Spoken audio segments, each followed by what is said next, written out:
आयटकमधून शंकर पुजारी, सुमन पुजारी यांची हकालपट्टी। आयटक संघटनेच्या जबाबदार पदावर काम करताना बेजबाबदार कार्यपद्धतीमुळे आयटक संघटनेतून शंकर पुजारी, सुमन पुजारी यांची हकालपट्टी करण्यात आल्याची माहिती आयटकचे जिल्हाध्यक्ष व राज्य कार्यकारिणी सदस्य रमेश सहस्रबुद्धे यांनी बुधवारी पत्रकार परिषदेत दिली। याबाबत आयटकचे महाराष्ट्र राज्य सरचिटणीस श्यामजी काळे यांनी केलेल्या कारवाईची प्रत सादर केली। सहस्रबुद्धे पुढे म्हणाले की आपण आयटक संघटनेच्या राज्य कार्यकारिणीचे पदाधिकारी आहात, तसेच आशा, गटप्रवर्तक फेडरेशन, बांधकाम कामगार फेडरेशन आदी संघटनांचेही पदाधिकारी आहात। अशा जबाबदार पदांवर असणाऱ्या व्यक्तींकडून शिस्तीने वागण्याची अपेक्षा होती। गेली 4 वर्ष बैठकीत संघटनेच्या शिस्तीप्रमाणे वागण्याच्या सूचना देण्यात आल्या होत्या, तसे लेखी पत्रही देण्यात आले आहे। परंतु आपण आशा, गटप्रवर्तक फेडरेशन व बांधकाम कामगार फेडरेशनमध्ये बेशिस्त वर्तन, व्यवहार सातत्याने करीत आहात। यामुळे चळवळीचे नुकसान होत आहे। या बेजबाबदार, बेशिस्त कार्यपद्धतीमुळे आपली आयटक संघटनेमधून हकालपट्टी करण्यात येत आहे। यापुढे आपला आयटकशी कोणताही संबंध नाही।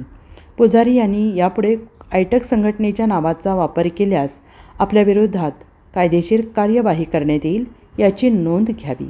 महाराष्ट्र आयटक आणि ऑल इंडिया ट्रेड युनियन काँग्रेसच्या वतीने ही प्रेस कॉन्फरन्स आहे। मी त्याचा जिल्हाध्यक्ष आहे। तर कॉम्रेड शंकर पुजारी जे आमच्याकडं तर 2011 सालापासून आमच्या आयटक संबंधित युनियन्समध्ये काम करत होते, त्यांचं वर्तणूक जे आहे किंवा बेशिस्त वर्तन हे जे आहे हे सतत चालू असल्यामुळं आमच्या राज्याच्या संघटनेनं त्यांना आमच्या आयटकमधून बरखास्त करायचा निर्णय घेतलेला आहे।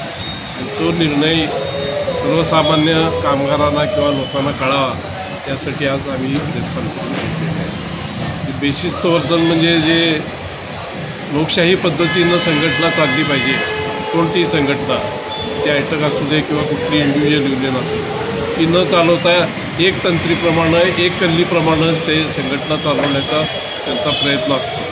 तो त्यांचा स्वभाव आहे, त्याच्यामुळे तो स्वभाव आमच्याशी मॅच होऊ शकत नाही आणि आम्हाला ते जमणारं पण नाही। यांना आयटकच्या आणि आमच्या पक्षाच्या धोरणामध्ये ते बसत नाही। आमच्याकडे पक्षाचं धोरण एकदा ठरल्यानंतर त्याच्या बाजूनच बोललं पाहिजे, त्याच्या विरुद्ध कुठल्याही प्रकारचा व्यवहार होता कामा नये, ही आमची भूमिका आहे। आणि त्यामुळे त्या भूमिकेशी ते सततपणानं वागत नव्हते त्याप्रमाणे, आणि त्यांच्या मनाला येईल त्याप्रमाणे संघटना चालवायची। संघटना चालवत असताना लोकशाही राबवायची नाही, सगळे त्याचे घरगुती घरातलेच सगळे त्याचे पदाधिकारी करायचे, अशा अनेक गोष्टी असल्यामुळं त्यांना काढण्याचा निर्णय आमच्या राज्य संघटनेनं घेतला।